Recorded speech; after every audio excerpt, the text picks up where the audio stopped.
इस्लामी दुनिया के नाजरीन अस्सलाम वालेकुम। हज़रत खालिद बिन वलीद रज़ी अल्लाह अन्हो की सवाने हयात के सिलसिले में दूसरा हिस्सा लेके हम आपकी खिदमत में हाजिर हैं। हम अपने इस हिस्से का आगाज़ वहीं से करते हैं जहां हमने पहले हिस्से का एहतताम किया था। एक रोज रिकाना रात के वक्त एक गली से गुजर रहा था कि उसके करीब से एक बड़ी हसीन और जवान लड़की गुजरी। चांदनी रात में लड़की ने रकाना को पहचान लिया और मुस्कुराई। रकाना वहशी था, वो रुक गया, लड़की का रास्ता रोक लिया। क्या तुम जानती हो कि औरत मर्द की तरफ देखकर मुस्कुराती है तो इसका मतलब क्या होता है? रकाना पहलवान ने पूछा। कौन हो तुम? इसका मतलब ये होता है कि औरत उस मर्द को चाहती है। जवान लड़की ने रकाना को जवाब दिया। मैं सिब्बत बिनते अरमन हूं। ओ, अरमन यहूदी की बेटी? रकाना ने कहा और लड़की के कंधों पर हाथ रखकर और उसे अपने करीब करके बोला, क्या मेरा जिस्म तुझे इतना अच्छा लगता है? और क्या मेरी ताकत? तुम्हारी ताकत ने मुझे मायूस कर दिया है, सिब्बत ने पीछे हटते हुए कहा। तुम अपने भतीजे मोहम्मद से डरते हो। कौन कहता है? रकाना ने गर्ज कर कहा। सब कहते हैं, सिब्बत ने कहा। पहले मोहम्मद को गिराओ, मैं अपना जिस्म तुम्हें इनाम में दूंगी। अल्लाह के बेटों और बेटियों की कसम, तेरी बात पूरी करके तेरे सामने आऊंगा, रकाना ने कहा।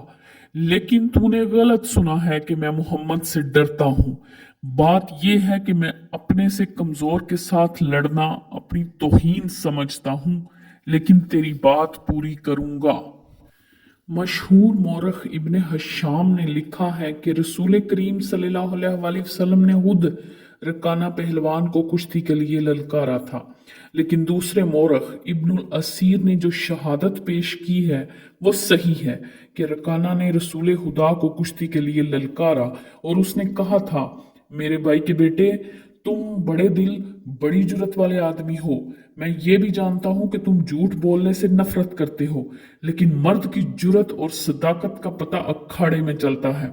आओ मेरे मुकाबले में अखाड़े में उतरो। अगर मुझे गिरा लो तो मैं तुम्हें अल्लाह का भेजा हुआ नबी मान लूंगा। अल्लाह की कसम तुम्हारा मजहब कबूल कर लूंगा। लेकिन ये एक भतीजे और चचा की कुश्ती नहीं होगी, रसूल खुदा ने रकाना की ललकार के जवाब में कहा। ये एक बुत परस्त और सच्चे दीन के एक पैगंबर की लड़ाई होगी। तू हार गया तो अपना वादा ना भूल जाना। मक्का में यह खबर सेहरा की आंधी की तरह फैल गई कि रकाना पहलवान और मोहम्मद की कुश्ती होगी और जो हार जाएगा वो जीतने वाले का मजहब कबूल कर लेगा। कुरैश का बच्चा बच्चा मर्दोजन और यहूदी हजूम करके आ गए। मुसलमानों की तादाद बहुत थोड़ी थी।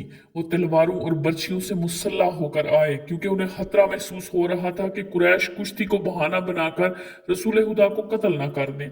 अरब का सबसे ज्यादा ताकतवर और वहशी पहलवान रिकाना बिन अब्दुल यजीद रसूल करीम के मुकाबले में उतरा। उसने रसूलुल्लाह पर तंजिया निगाह डाली और आप पर बपती कसी। आप मुकम्मल खामोशी और इत्मीनान से रकाना की आंखों में आंखें डालकर देखते रहे कि वो बेखबरी में कोई दाव न खेल जाए। रिकाना आपके इर्द गिर्द यूं घूमा जैसे शेर अपने शिकार के इर्द गिर्द घूम गया हो और अब उसे खा जाएगा। हजूम रसूल अकरम का मजाक उड़ा रहा था। मुसलमान खामोश थे, वो दिल ही दिल में अल्लाह को याद कर रहे थे। उन्होंने अपनी तलवारों के दस्तों पर हाथ रखे हुए थे। फिर न जाने क्या हुआ, रसूल अकरम ने क्या दाव खेला। इब्नुल असीर लिखता है कि आपने रिकाना को उठाकर जमीन पर पटक दिया। रकाना जख्मी शेर की तरह उठा और घुर्रा कर आप पर हमलावर हुआ। आपने फिर वही दाव खेला और उसे पटक दिया।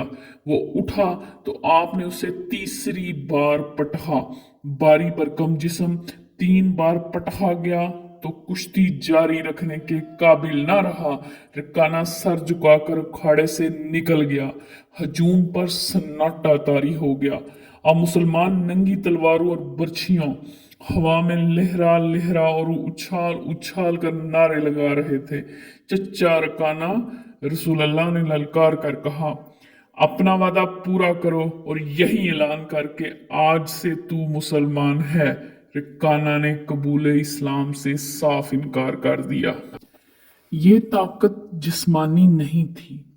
हालत ने नहलस्तान में लेटे लेटे अपने आप से कहा, रिकाना को यूं 3 बार पटखना तो दूर की बात है, उसे कोई पिछाड़ भी नहीं सका था। रसूल अकरम सल्लल्लाहु अलैहि वसल्लम का तस्वुर हालत के जहन में निखर आया। वो आपको अच्छी तरह जानता था, लेकिन अब वो महसूस कर रहा था जैसे वो मोहम्मद कोई और थे जिन्हें वो बचपन से जानता था। इसके बाद आपने जो रूप इख्तियार किया था उसमें हालत आपको नहीं पहचानता था। नबूवत के दावे के बाद हालत की आपके साथ बोलचाल बंद हो गई थी। वो आपके साथ दो दो हाथ करना चाहता था, लेकिन वो रिकाना की तरह पहलवान नहीं था। वो मैदान जंग में लड़ने वाला और लड़ने वालों की क़ियादत करने वाला जंगजू था, लेकिन उस वक्त मुसलमान फौज की सूरत में लड़ने के काबिल नहीं थे। जब मुसलमान फौज की सूरत में लड़ने के काबिल हुए और कुरैश के साथ उनका पहला मार्का हुआ, उस वक्त हालत के लिए ऐसे हालात पैदा हो गए थे कि वो इस मार्के में शामिल नहीं हो सका था। उसका उसे बहुत अफसोस था। ये मार्का बदर का था, जिसमें 313 मुजाहिदीन इस्लाम ने 1000 कुरैश को शिकस्त दी थी। हालत दांत पीसता रह गया था, लेकिन इस रोज जब वो एक नखलस्तान में लेटा हुआ था, उसे ख्याल आया कि 313 ने 1000 को किस तरह शिकस्त दे दी थी। उसने शिकस्त खाकर आने वाले कुरैश से पूछा था कि मुसलमानों में वो कौन सी खूबी थी कि जिसने उन्हें फतहयाब किया था। हालत उठ बैठा और उंगली से रेत पर बदर के मैदान के हदोहाल बनाकर कुरैश और मुसलमानों की पोजीशनें और मार्के के दौरान दोनों की चालों की लकीरें बनाने लगा। बाप ने उसे फन्ने हरबो जर्ब का माहिर बना दिया था। बचपन में उसे घुड़सवारी सिखाई, लड़कपन में उसे अखड़ और मुंह जोर घोड़ों को काबू में लाने के काबिल बनाया।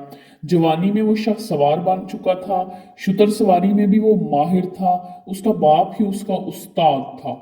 उसने हालत को सिर्फ सिपाही नहीं बल्कि सालार बनाया था। हालत को जंगो जदल इतनी अच्छी लगी कि वो लड़ने और लड़ाने के तरीकों पर गौर करने लगा और जवानी में फौज की क़यादत के काबिल हो गया था। उसे बदर की लड़ाई में शामिल ना हो सकने का अफसोस था और वो इंतकाम के तरीके सोचता रहता था, लेकिन अब उसकी सोचों का धारा किसी और तरफ चल पड़ा था। मक्का से रवानगी से कुछ दिन पहले से वो इस सोच में खो गया था कि रसूल अकरम ने रिकाना पहलवान को 3 बार पटखा था और बदर में आपने महज 313 मुजाहिदीन से 1000 को शिकस्त दी। ये कोई और ही कुव्वत थी, लेकिन बदर के मार्के के बाद उसके दिल में मुसलमानों के खिलाफ इंतकाम की आग सुलग रही थी। मुसलमान मार्का बदर में कुरैश के बहुत से आदमियों को कैदी बनाकर ले गए थे। कुरैश के सरदारों के लिए तो ये एक सदमा था ही। उसका बहुत बुरा असर खालिद ने कबूल किया था।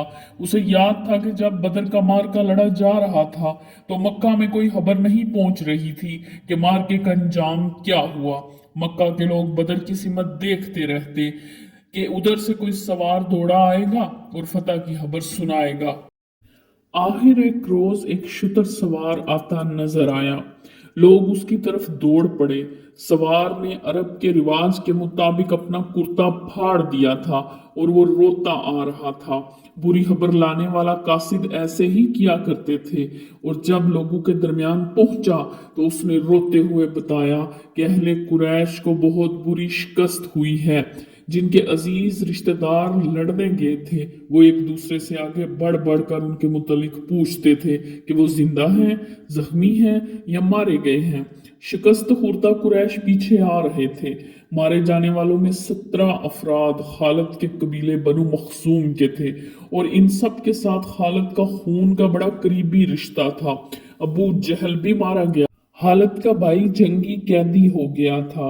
अबू सुफियान जो कुरैश के सरदारों का सरदार था, उसकी बीवी हिंद भी मौजूद थे। कुछ मेरे बाप और मेरे चचा के मुतालिक बता है कासिद, हिंद ने पूछा। तुम्हारा बाप उत्बा, अली और हमजा के हाथों मारा गया है, कासिद ने कहा, और तुम्हारे चचा शीबा को अकेले हमजा ने कत्ल किया है और तुम्हारा बेटा हंजला अली के हाथों मारा गया है। अबू सुफियान की बीवी हिंद ने पहले तो अली और हमजा को बुलंद आवाज में गालियां दी, फिर बोली अल्लाह की कसम मैं अपने बाप, अपने चचा और अपने बेटे के खून का बदला लूंगी। अबू सुफियान पर खामोशी तारी थी, हालत का खून खोल रहा था। कुरैश के 70 आदमी मारे गए, जो जंगी कैदी हुए उनकी तादाद भी इतनी ही थी। खालिद उठा, दरी झाड़ कर लपेटी और घोड़े की जीन के साथ बांध कर सवार हुआ और मदीने की सिमत चल पड़ा। उसने जहन को यादों से खाली कर देना चाहा, लेकिन उसका जहन मदीना पहुंच जाता, जहां रसूल अल्लाह थे, जो तबलीग इस्लाम का मरकज बन गया था।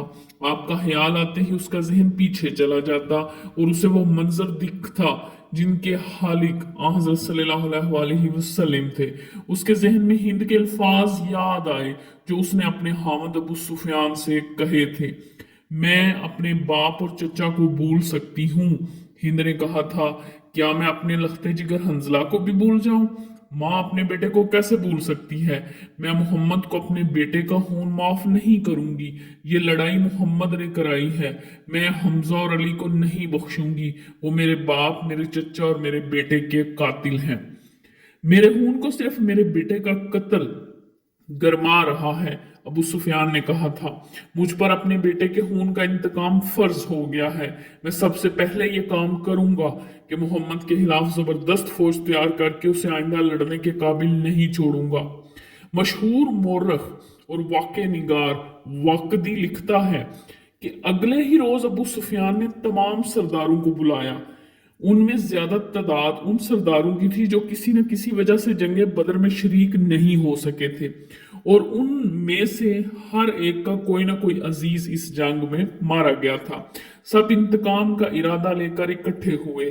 क्या मुझे ज्यादा बातें करने की जरूरत है? अबू सुफियान ने कहा, मेरा अपना जवान बेटा मारा गया है, अगर मैं इंतकाम नहीं लेता तो वो मुझे जीने का कोई हक नहीं। सब एक ही बार बोलने लगे। वो इस पर मुत्तफिक थे कि मुसलमानों से बदर की शिकस्त का इंतकाम लिया जाए, लेकिन आप में से अब कोई भी अपने घर में ना बैठा रहे। खालिद ने कहा, बदर में हम सिर्फ इसलिए जिल्लत में गिरे कि सरदार घरों में बैठे रहे और उन लोगों को लड़ने के लिए भेज दिया जो कुरैश की अजमत को नहीं समझते थे। क्या मेरे बाप को भी कुरैश की अजमत का ख्याल ना था?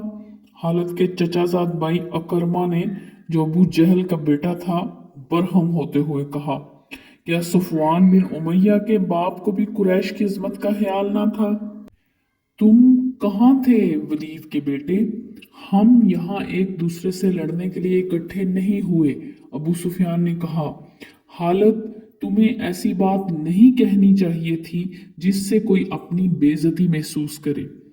हम में से कोई भी इज्जत वाला नहीं रहा। खालिद ने कहा, हम सब उस वक्त तक बेइज्जत रहेंगे जब तक हम मोहम्मद और उसके चेलों को हमेशा के लिए खत्म नहीं कर देते। मुझे अपने घोड़े के सुमू की कसम, मेरे खून की गर्मी ने मेरी आंखें जला दी हैं। इन आंखों को मुसलमानों का खून ठंडा कर सकता है। मैं फिर कहूंगा कि अब सरदार आगे होंगे और मैं जानता हूं कि मैं मैदाने जंग में कहाँ हूंगा, लेकिन जंग में हमारा जो सरदार होगा मैं उसके हुक्म का पाबंद रहूंगा, और अगर मैं समझूंगा कि सरदार ने मुझे ऐसा हुक्म दिया है जो हमें नुकसान देगा तो मैं ऐसा हुक्म नहीं मानूंगा। सब ने मुतफिका तौर पर अबू सुफियान को अपना सरदार मुकर्रर किया। इससे कुछ रोज पहले अहले मक्का का एक काफिला फलस्तीन से मक्का वापस आया था।